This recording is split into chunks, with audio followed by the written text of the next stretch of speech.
Good evening. Welcome to the Spiritual But Not Religious Show. My name is George Lewis. I'm your host. Boy, we've got a fun evening lined up tonight.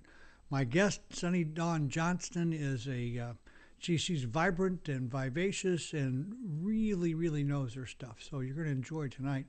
Before I tell you much more about Sunny and we get her on the line, let me give you an idea about next week's guest. Amaya Victoria. Amaya is a teacher, a healer, a guide, and she has a center in West Los Angeles. Should be a very interesting show. I want to talk with you about the Spiritual Broadcasting Network and the Spiritual But Not Religious Show. Our main focus and main purpose is to bring the many varied voices of the spiritual community to you. You know, major religions all have their place. They've got their churches, their synagogues, their mosques. They all have places that they meet. They have community. The spiritual community is pretty wide, pretty varied, and often we don't meet.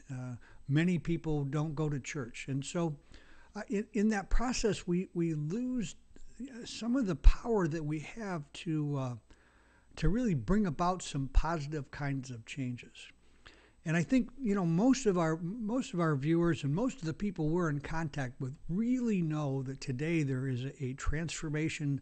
It's been in progress for a long time, but it's coming to a culmination, a tipping point, if you will. And we're working at doing our part in that by bringing all these voices together and giving you an opportunity to hear, to see, to get to know these people. And to help bring this change about, because it's going to happen one person at a time. And you know what? I think the really good part about this, there's an 80-20 kind of I don't know if you want to call it a law or rule, but it's something that's been around for a long time. And it's kind of like 80% of the work gets done by 20% of the people, maybe less. And that's in about every organization that there is.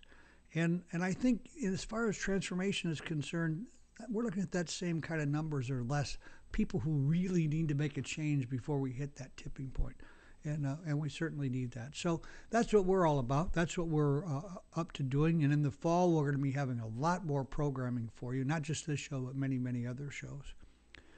Tom, I guess we're ready for Sunny. Have you got Sunny on the phone? Yes, we do, George. Okay, Sunny, are you able to hear me? Yep, I can hear you. Well, it's really a pleasure. I've been looking forward to talking to you. I've watched a lot of your videos. I'm pretty familiar at this point with what you do and who you are. We got a more in common than what you might know. Really? You were born in Cheyenne, Wyoming. I was. I was born there. Really? Yeah, and you're the very first person I ever met who was born in Cheyenne, Wyoming. Yeah, there's not many of us. No. Are you familiar with the Army fort there, Fort Francis E. Warren? I have heard of it. I was born at the Air Force Base. Oh, were you? Well, I was born at the Army base there. My father was in the war, and my mother had come out there to get the medical care and all of that. I don't know anything about Cheyenne though. I left there quite suddenly and then ended up in Florida at about a year old, and that kind of became my roots, although I was raised in Michigan. You were raised in, most of your time was spent in Salt Lake City. Salt Lake City, Utah, yes. Well, tell me, you've been in metaphysics for a long time. That's very interesting to me because LDS is so big out there.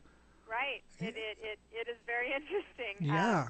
I grew up, I lived about 10 years in Utah, which is the place that I lived the longest because I kind of, traveled around quite a bit.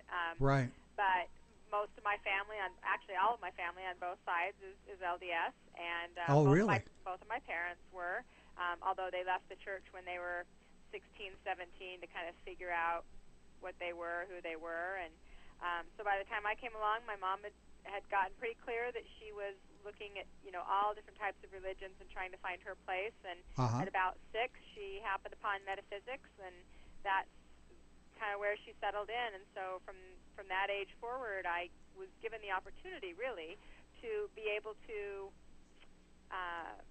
have a lot of different experiences. And, as a young kid, I would go to crystal healers and lay on crystal beds and have my astrology report done and numerology, and I did runes during the evening and learned to study those, and so well, that's really pretty fantastic. A great opportunity in the midst of being in that environment, though, which was very challenging.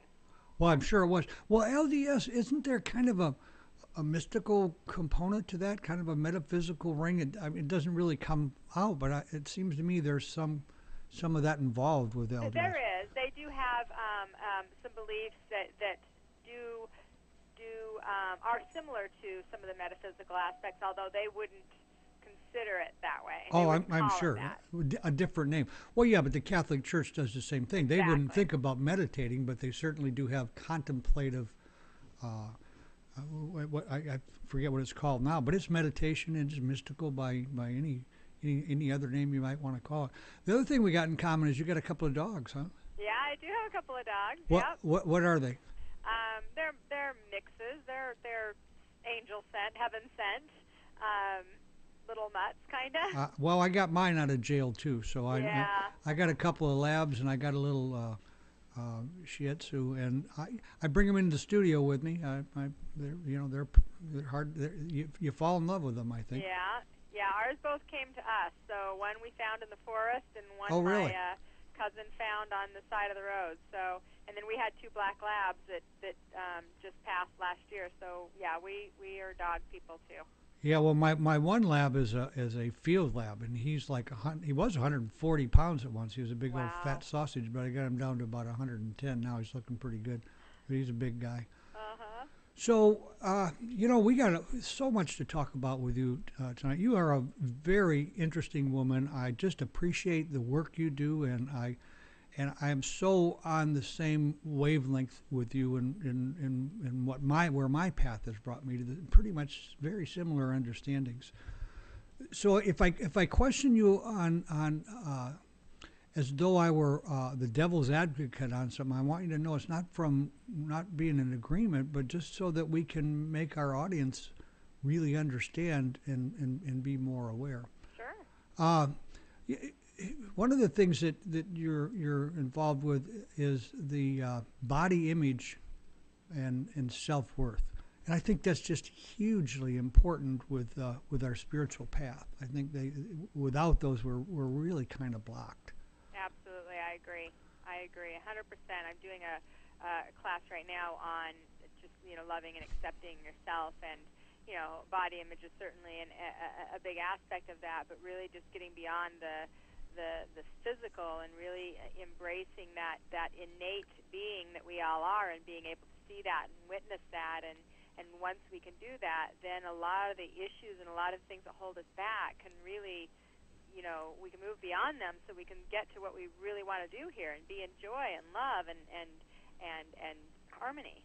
Well, it's so easy to get focused on the little wart on our left cheek rather than the goodness that we have. People, right. Some people I've worked with, they do so much good, so many great things, and they think, well, and yet they'll compare themselves with somebody who's sitting on death row. I mean, as far as how they treat themselves. That's so true. That's exactly, and they can be the most wonderful people, and then have such low self-esteem and not understand their innateness, their gift within themselves, and they can look all outside of themselves and see it, but they can't see it within them. And the reason that that's so important to me is because I've been that, I've walked that, I've learned that, and growing up in Utah and not being the same as everybody else caused me to really become quite judgmental, and because I felt judged, therefore I judged, and or vice versa, which came first.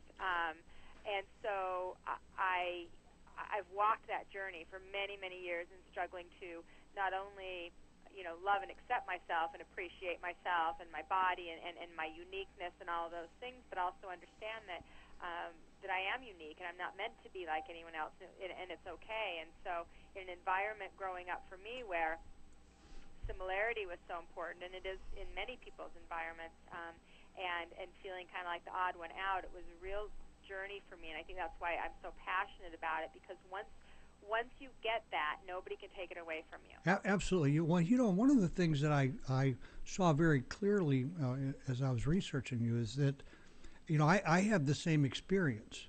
So when I hear you talking about how to be able to get from that to a better place, I know that you know what you're talking about. It's not some kind of an opinion. It's pretty easy if something comes naturally for us, that we think that everybody else ought to be able to do it if we can do it, and that's just not the case, because we just don't all have the same challenges. Absolutely, and I find that one of the great gifts I was given in being brought up the way that I was, and is that that I got to walk through that, and I got to learn that, and because of that, I'm able to not only witness it in someone else, even if it's not, flagrant, if it's not, evidence physically, externally, because a lot of people hide it very well. Oh, really well, yeah. But because I'm so sensitive and energetic, I can feel that, and so I'm so grateful for those experiences. Although if you would have asked me then, I would have said no, I don't want any of this, because I know what that's like. And a lot of times when people come into a workshop of mine, they don't think that I've walked that journey. And so when I'm able to share, I've been there and I understand what that's like, and I can't tell you every single step for you because you're different than me, but I can tell you some things that could help support you if you're ready to move that direction. And it's such a great thing, because those great gifts that they're seeing in everybody else, or seeing in me or whoever, you have to have those within you in order to see them outside of you. Absolutely, and that goes for the bad too. Absolutely. Yeah, it goes for the whole thing. One of the things that you said in one of your workshops was that the fact that we're here says that you're all right. Right. What that reminded me of was Desiderata. Are you familiar with that? Well, Desiderata, I will email it to you. It's a poem that it was claimed to have been back from the 1600s, but I think it's actually like in 1965 or something. But one of the phrases is, "You are a child of the universe, and you have the right to be here." Mm-hmm. And it's kind of a declaration of human rights, is what it is. It's really, really very powerful. Oh yeah, I'd love to see that. I too am energetic and sensitive, and so I pick up on what you were talking about, those smaller things that people are trying to hide. That I don't know about you, but that gave me trouble in my own life for quite a while. Yeah, it did. I had a lot of challenge with it because number one, I didn't understand it, right, and number two, I didn't know that it wasn't mine. I tended to carry everybody else's feelings and emotions and not know that they weren't mine, and so I would absorb a lot of pain and sadness and frustration and all of those things, and it took me many years and a lot of internal work to be able to figure out that wasn't mine. Absolutely. And so You Can Heal Your Life, Louise Hay's work came along for me. She did some powerful work. She did, yeah. and she was the one that really helped me to see, hang on, you're holding on to everybody else's stuff, and their stuff isn't about you. Your stuff is about you, but if you're carrying that energy, then it becomes about you. And so that really was such a huge stepping stone in my awareness and in my growth. Yeah, I suspect you probably logged some mirror time with "I love you, Sonny." Logged a lot of mirror time. Absolutely. Still do sometimes. Yeah. It's amazing that all of that kind of thing, how powerful it is, and just how much it actually works. Yeah. You're also well. Before I go into this, one of the things you talk about, which is so right on, is the idea of our life's purpose.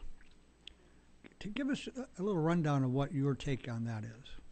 Well, I was just asked this the other day in a class that I was offering, and I had several people in there that started mentioning life purpose, and they wanted to know what their life purpose is, and I have such a simple explanation, and a lot of people don't like it. They think it's too simple. Oh yeah, we don't want this. Right, it's too easy, and I think really, our life's purpose is wherever we are in this moment, and people will be like, well, but this can't be my life's purpose because this sucks right now, or this is really hard, or right, this is painful, or this is not where I